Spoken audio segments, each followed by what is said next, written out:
संविधान समस्त भारतीयों को आस्था भाजन हो पारिछि। स्वास्थ्य और परिवार कल्याण मंत्री। नमस्कार दर्शक बंधु, जीटीवी भारत ओडिया न्यूज चैनल को आपन को स्वागत करूछि। मु रामदास। चैनल को सब्सक्राइब कर नथिले सब्सक्राइब करंतु, वीडियोटी को शेष जाय देखंतु एवं अधिक रु अधिक शेयर करंतु। आवश्यक स्थले कमेंट करी सचेतन करंतु।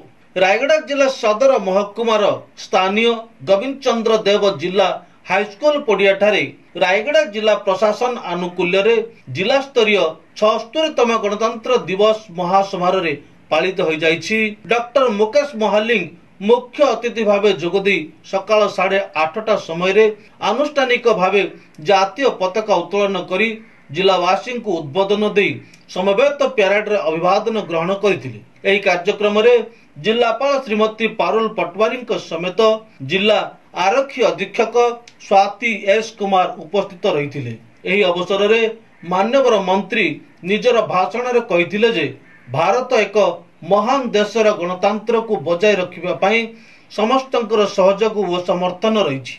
पृथ्वीर सर्वबृहत गणतंत्र रे देशर समस्त नागरिक देशर संविधान उपर आस्था प्रकट करिसंती। स्वाधीनता आनिबारे महान स्वाधीनता संग्रामी संघर्ष व बलिदान देश को गणतंत्र राष्ट्र रे परिणत करि पारिथिला।